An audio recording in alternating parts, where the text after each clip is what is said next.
அனைவருக்கும் வணக்கம்.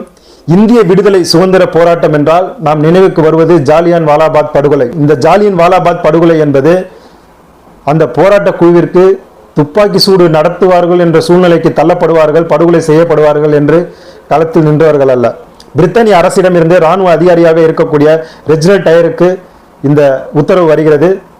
அவர்கள் துப்பாக்கி வைத்திருப்பார்கள் என்பது கூட அந்த போராட்ட குழுவிற்கு தெரியாது.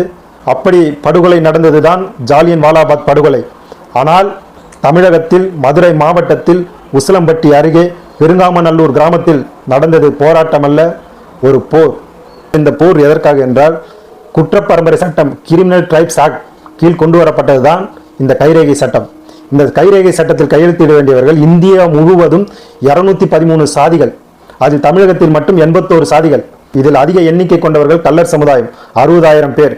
ஆனால் அந்த கைரேகை வைக்க முன் வந்தவர்கள் வெறும் 1000 பேர் மட்டும்தான்.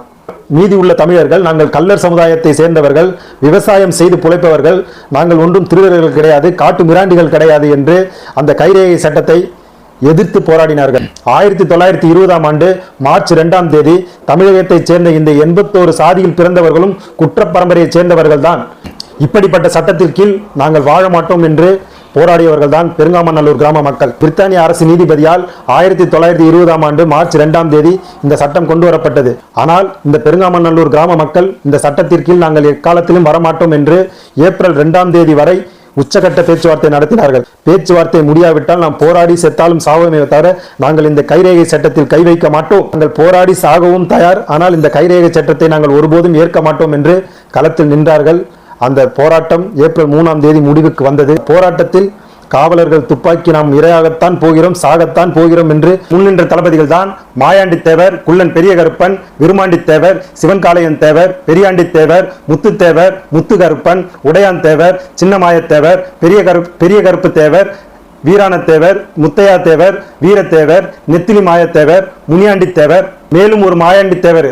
இவர்களை சுட்டு கொன்ற காவல்துறை துடிதுடிக்க உயிர் போகும் நிலையில் இருந்த போது அவர்களுக்கு தண்ணீர் கொடுக்க சென்ற வீர மங்கை மாயக்கா என்ற பெண்ணை காவல்துறையினர் துப்பாக்கி முனையில் இருக்கும் கத்தியை வைத்து குத்தி கொன்றனர். இப்படி இறந்தவர்களை கட்ட வண்டியில் ஏற்றி ஒரே குழியில் வைத்து புதைத்தனர். இந்த போராட்டம் முடிந்து பெருங்காமநல்லூர் கிராம மக்களை 200க்கும் மேற்பட்டவர்களை ஆடு மாடுகள் இழுப்பது போல் கைகால்களை கட்டி 20 கிலோமீட்டர்கள் மேல் நடந்து சென்று கைது செய்தனர். அப்படி போராட்டம் செய்து உயிர் தியாகம் செய்து போராளிகளுக்கு அண்ணன் சீமான் வீர வணக்கம் செலுத்த வருகிறார்.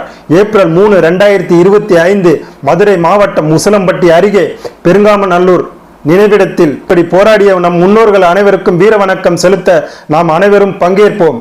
பெருங்காமநல்லூர் போராளிகள் அனைவருக்கும் வீர வணக்கம். நான் உங்கள் தம்பி ஆனந்தன்.